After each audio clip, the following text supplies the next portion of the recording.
사랑받는 기업과 브랜드. 네, 여러분 지난 시간에 이어서 다시 뵙게 됐습니다. 네, 사랑받는 기업들, 사랑받는 브랜드, 그 비밀이 궁금하시죠? 그것을 알기 위해서는 브랜드를 둘러싼 윤리적인 문제부터 여러분들이 아시는 것이 훨씬 더 도움이 될 것 같습니다.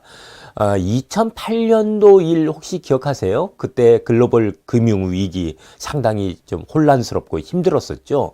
그 일이 있고 나서 그 자본주의의 그 탐욕이라는 것들이 전 세계 사람들이 그것을 생각해 볼 계기가 되었습니다. 그래서 사회적인 것들, 사회와 함께 기업이 공존해야 된다라는 인식들이 많이 일어나고 있었는데요. 그때 나온 책이 바로 자본주의 4.0이라는 책이었습니다. 여러분, 자본주의 4.0이라는 책, 이 캐피탈리즘에 대해서 얘기하는 책인데요. 영국의 언론인 또 경제평론가 아나톨리 카레츠키가 이제 낸 책인데요.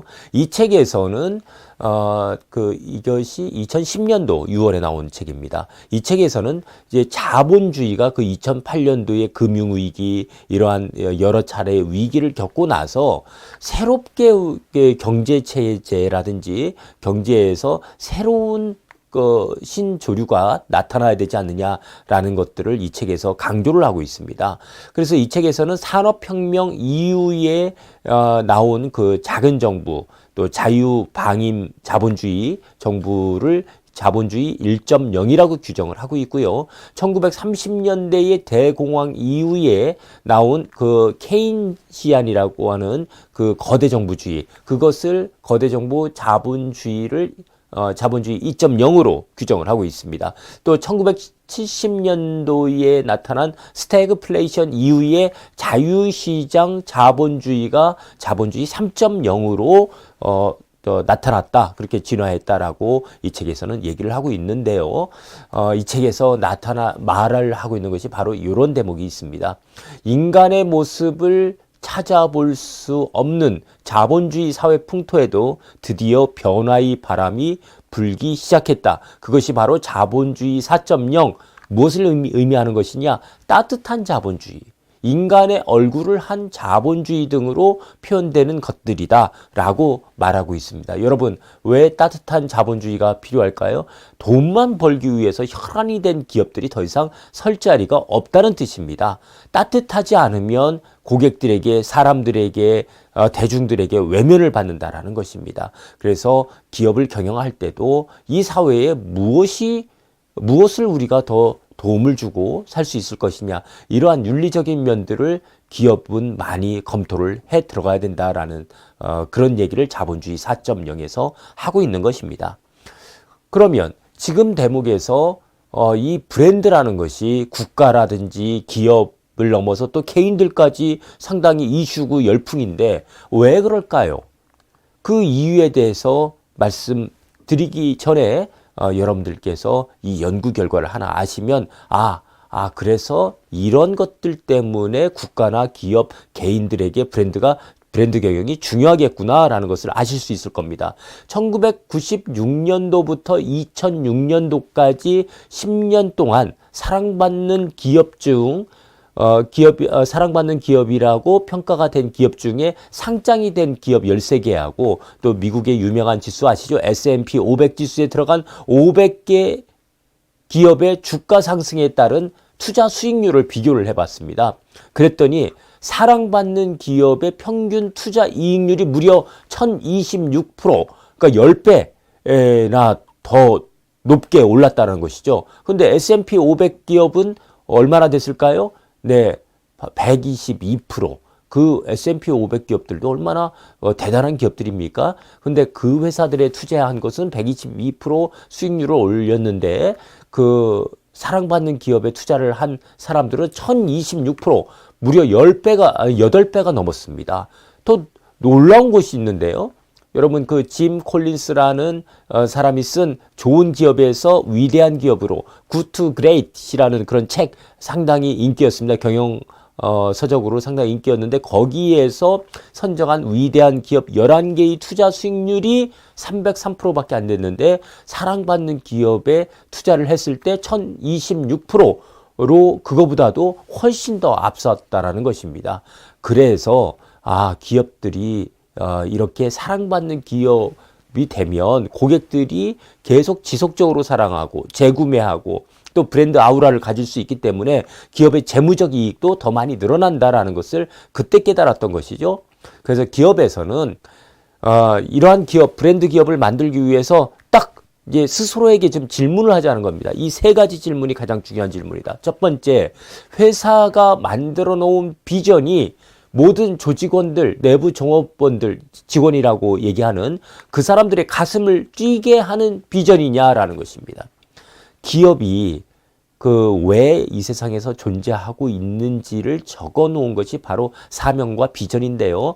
그런 것들도 없는 기업들이 얼마나 많습니까? 우리 주위에는. 그러나 기업은 특별한 왜 기업이 존재하는지를 밝혀놓은 사명과 비전이 반드시 존재해야 된다는 것입니다. 그것이 존재하지 않으면 그 기업은 오랫동안 생명력이 없다라는 것입니다. 그래서 언어로 반드시 적어놓고 더 중요한 것은 내부 종업원, 조직원들이 그 사명과 비전을 보면서 자신의 가슴에 열정이 불타올라야 된다는 것이죠. 그래야 그것들이 고객들에게 전해진다라는 것입니다. 그 사람들의 노력이. 그러한 그 사명과 비전이 있느냐라는 것을 기업인들이나 또 창업하시는 분들은 스스로에게 질문을 해봐야 된다라는 것입니다. 그리고 이 두 번째는 회사의 가치가 다른 것을 뛰어넘는 모든 것들에 우선시 될 수 있는 것들이냐.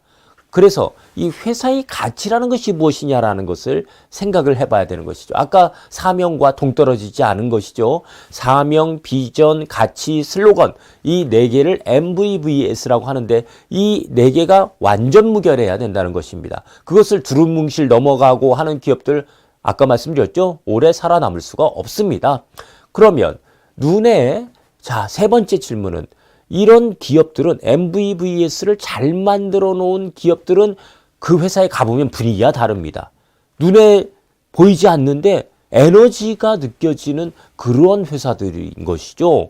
그런데 반대로 그 MVVS가 제대로 설계되어 있지도 않고 그리고 내부 종업원들 사이에 열정이 없는 기업들은 어떻다고요? 네, 그 기업들은 회사 로비에만 가봐도 그 회사 분위기 보고 다 알 수가 있습니다. 정말로 죽은 것 같고, 서로의 시선도 피하고, 또 목표도 공유하지도 않고, 또 서로 각자 무슨 일을 하는지도 모르고, 그러면서 회사는 서서히 망해간다는 것입니다. 고객들에게 어떻게 사랑받겠다라는 이유를 적어 놓는 MVVS 경영, 여러분 지금부터 시작하셔야 될 때입니다. 여러분 시소디아 교수라고 여러분 아십니까? 이분이 상당히 좀 유명한 얘기를 했는데요. 그 얘기를 좀 해드리도록 하겠습니다. 사랑받는 기업은 고객들한테 사랑받으려고 하면 어떻게 해야 될까요? 좀 전에 말씀드렸습니다. 이윤을 극대화하는 그런 원가 경영을 하는 것이 아니라 더 큰 이상, 누구를 위해서 고객과 사회를 위해서 더 큰 이상과 목적을 가지고 운영해 나가는 기업들이 사랑받는 기업들의 공통적인 특징이다라는 것입니다. 그런 이상을 안 가지고 있는 기업들은 어떻게 될까요? 단순히 주주들의 이익만 생각을 합니다. 그리고 고객, 직원, 협력업체, 사회 모든 이해 당사자, 스테이크 홀더라고 만드는 그런 이해 당사자들의 이익을 생각을 하지 않습니다. 그리고 힘이나 돈이 아니고요. 뭘 하라는 얘기입니까? 왜 이 기업이 존재하는지 목적, 아까 말씀드렸던 사명, 그걸 추구해야 된다는 것입니다. 그렇게 기업은 깨어 있어야 된다. 그렇게 깨어 있는 기업이 가질 수 있는 것이 바로 리더십입니다. 깨어 있지 않으면 누가 그런 기업을 리더십이 있는 기업이라고 얘기를 하겠습니까? 그래서 어떤 기업이 잘못됐으면 잘못된 것도 투명하게 공개를 하자. 그런 약점까지 공개를 해주고 그리고 소비자들하고 늘 소통을 해줘야 되고요. 또 독점적이면 안 됩니다. 그 기업에서 가지고 있는 권한 또 기업이 가지고 있는 자원들이 있다면 그런 것들도 위임하고 또 사회와도 늘 대화하면서 기업 경영을 해 나가야 된다. 그래서 시소디아 교수가 얘기한 이해 당사자들, 이 이해 당사자들이 서로 우리 비빔밥처럼 잘 섞여야 비빔밥이 좀 맛있지 않습니까? 그 이해 당사자를 이분도 한국의 비빔밥을 드셔보셨는지 모르겠지만 이분이 아주 재미난 얘기를 했습니다. 그 이해 당사자들 전체를 묶어서 어떻게 얘기를 했냐면 스파이스라고 얘기를 했습니다. 양념인 거죠. 근데 이 스파이스는 SPICE죠. 스파이스의 S는 society, 그 다음에 P는 파트너, 그 다음에 I는 investor, 또 C는 고객을 뜻합니다. customer, 그 다음에 E는 employee, 그 내부 종업원이라고 저는 표현을 하는데요. 이렇게 여러 사람들, 이해 당사자들이 서로 잘 섞여야 된다. 그러니까 좋은 요리할 때 각 재료들이 잘 섞여야 새로운 맛이 만들어지는 거고 또 좋은 양념을 또 써야 되는 것이잖아요. 그러려면 좋은 기업들은 이런 이해 당사자들을 잘 조화시킬 수 있을 때 기업의 시너지가 창조가 된다는 것입니다. 그러면 그것이 헛돈을 쓰는 것일까요? 아닙니다. 그것이 고객들에게 사랑받는 첫걸음이다라는 것입니다. 그것을 강조를 한 사람이 시소디아 교수다라는 거 지금 말씀드렸죠? 네, 그래서 사랑받는 기업의 조건이 그 스파이스, 이 5개로 대표되는 이해 관계자들과의 그러한 그 융합, 이것이 상당히 중요하다라는 말씀을 드렸죠. 좀 더 부연해서 말씀을 드리자면 소사이어티에 포함되는 것은 정부가 있을 수 있겠죠. 그 다음에 사회단체가 있을 수 있겠죠. 그 다음에 그 비정부 기구가 있을 수가 있을 것이고요. 그 다음에 파트너, 누구라고 할까요? 서로 서플라이어도 될 수 있고 벤더도 될 수가 있는데 공급업체 등으로 우리가 표현되는 그런 파트너사, 뭐 우리 한국에서는 상생협력하는 그러한 지위에 있는 사람들인 것이죠. 또 수평적인 파트너들, 그 다음에 소매업체, 또 내 물건을 가져가는 사람들도 그런 사람들을 다 파트너라고 얘기를 할 수가 있겠죠. 예전에는 그런 것을 하청기업이다 이런 좋지 않은 얘기를 했었는데요. 요즘에 그런 말은 쓰지 않습니다. 그 다음에 인베스터 중요합니다.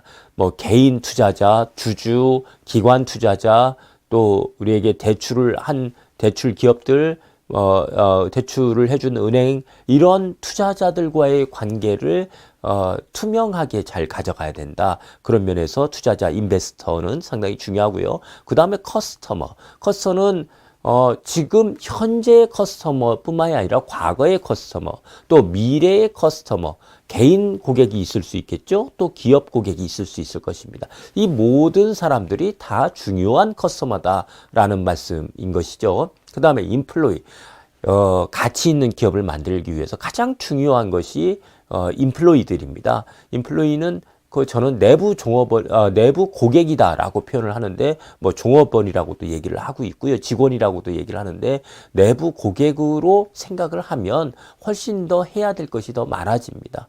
역시 고객들과 마찬가지로 과거에 내부 종업원들이 있을 수 있겠죠. 내부 고객이요. 그 다음에 현재의 일을 하고 있는 사람들, 그런 사람들과의 관계, 또 미래에 우리 기업을 좋아해주는, 또 우리 기업의 마니아, 그런 그 미래에 들어올 사람들을 위해서도 기업이 융합 활동들을 해줘야 된다는 것이고요. 단순히 일하고 있는 사람들만 얘기하는 것이 아니라 그 가족들에게도 무언가 가치를 베풀어 주어야 된다라는 것이 이 스파이스에서 강조하고 있는 것입니다. 네, 그러면 이 스파이스의 중요성은 지금 말씀을 드렸고요. 그럼 사랑받는 기업들은 어떤 특징을 가지고 있을까요? 사랑받는 기업들은 크게 보면 4가지 특징을 가지고 있는데, 첫 번째, 아까 말씀드렸죠? 깨어있는 자본주의를 추구를 해야 된다. 이윤 극대화가 먼저가 아니고요. 더 높은 차원의 사명감을 가지고 기업 경영을 해 나가야 됩니다. 요즘 사랑받는 기업들 가만히 보십시오. 그러한 사명감을 가지고 실제로 구현해낸 제품과 서비스만이 고객들이 사랑하고 있습니다. 뭐 예전에 우리 갑질로 대표되는 여러 기업들이 있었잖아요. 뭐 2013년, 14년, 뭐 항공사도 여러분들 잘 기억을 하실 거고요. 그런 기업들을 고객들이 사랑하지 않는 세상이 왔다라는 것입니다. 뭐 미국에도 그런 기업들이 많이 있는데요. 미국의 유통업체인 홀푸드라는 그런 유통업체는 그 물건을 단순히 많이 팔겠다 뭐 이런 것이 아니고요. 그 기업을 차린 목적이 어떤 사람들이 모든 그 우리 고객들이 건강하게 잘 살 수 있도록 도와주는 기업이다라는 것이 그 홀푸드의 그 사명입니다. 또 구글의 이념, 구글의 사명은 사람들이 정보에 쉽게 접근해서 가치를 가져갈 수 있도록 도와주자라는 것이 구글의 사명입니다. 자, 이 사명이 반드시 존재해야만 한다라는 것 말씀드렸고요. 두 번째는 단순히 주주만의 이익을 찾는 거 그거 안 된다는 것이죠. 뭐라고요? 아까 말씀드렸죠. 스파이스, 고객, 직원, 협력업체, 사회, 투자자들 모든 당사자들의 이익을 잘 융합을 해야 시너지가 나는 기업으로 발전할 수 있다라는 것이었습니다. 세 번째, 깨어있는 리더십이 존재하는 그러한 기업으로 만들어야 된다. 보통 리더십이라고 뭐 하면은 과거의 권위적인 것들이 생각나는데 돈, 힘, 그리고 뭐 또 목적 뭐 이런 것들 얘기하는데요. 예전에 힘을 많이 강조를 했습니다. 그러다 보니까 뭐 지시하고 통제하고 이런 것들은 뭐 밀리터리 군에서나 많이 쓰는 방법이고요. 그 다음에 이제 돈은 어떻습니까? 뭐 그 최대한의 이익을 얻으려고 하는 것이 이제 기업의 본질적 속성인데요. 그런데 너무 돈만을 가지고 하면서 뭐 주주 중시 정책 그런 것들을 하는 것은 사회에 주는 그러한 영향은 별로 또 없습니다.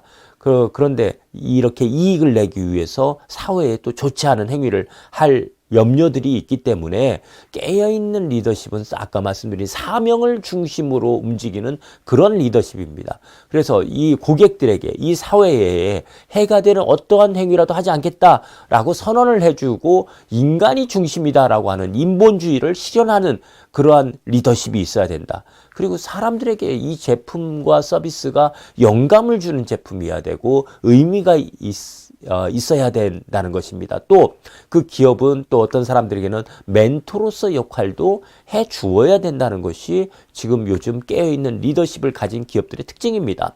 네 번째, 자신들만의 비즈니스 문화가 있고 사내 문화가 있다는 것입니다. 어떤 문화가 있다라는 것인가요?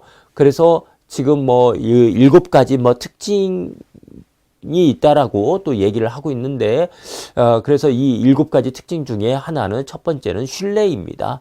그 다음에 그 진실성이 있어야 됩니다. 아까 말씀드렸듯이 신뢰가 첫 번째로서 존재해야 되고, 그 다음에 진실성이 있어야 되고, 그리고 고객들을 보살피고자 하는 베푸는 마음입니다. 그 마음이 있어야 되고, 그 다음에 투명성도 반드시 존재해야 됩니다. 불투명한 기업들을 요즘 누가 신뢰하고 믿고 따르겠습니까? 다섯 번째는 정직해야죠.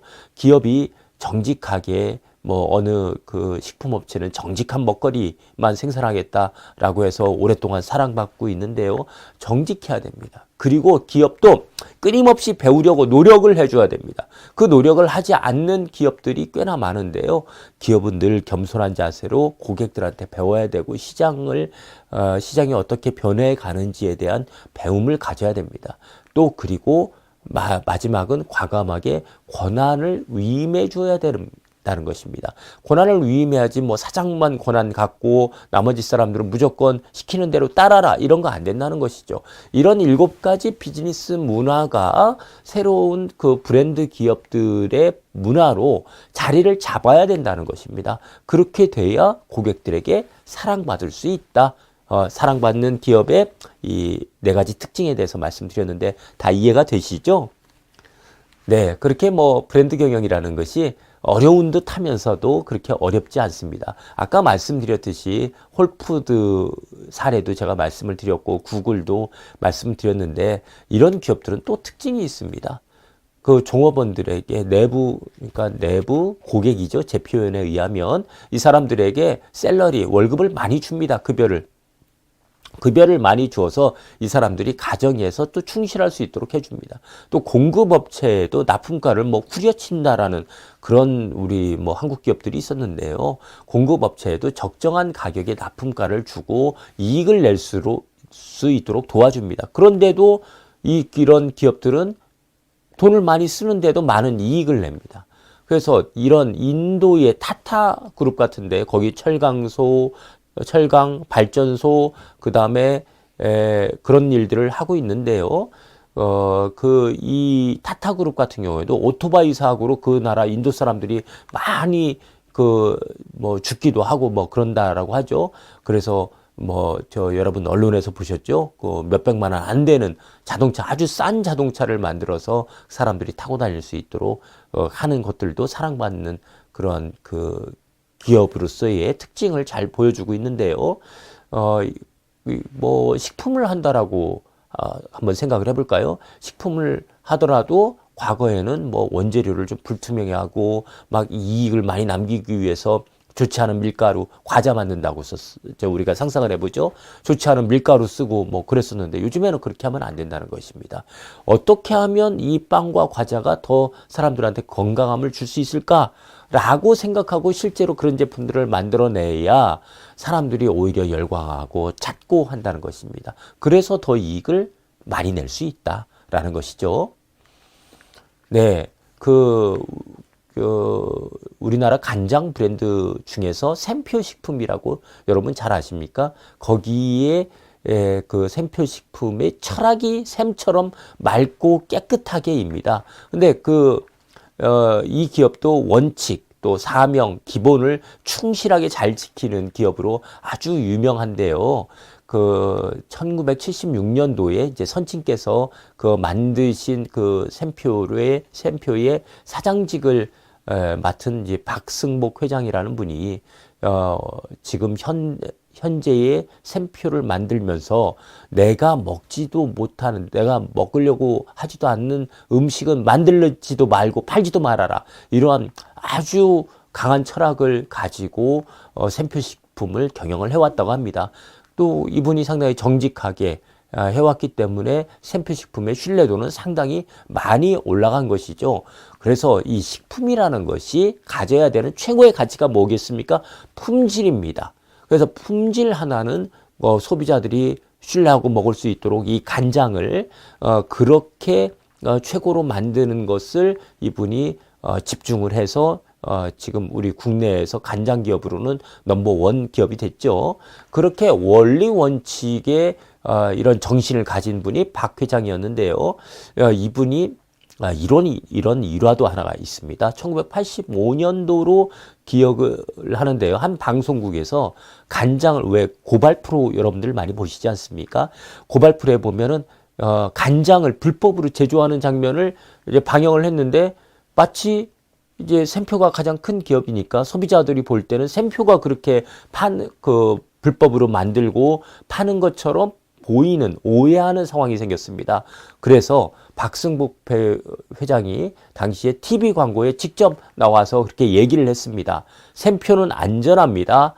마음 놓고 샘표를 드십시오. 그리고 주부님들의 공장 견학을 늘 환영합니다. 해서 버스로 주부들을 공장 견학을 많이 시켜서 거기에서 정면으로 승부하고 오히려 오픈을 해서 정직한 기업으로 이제 소비자들에게 다시 인식되는 그런 일들이 있었는데요.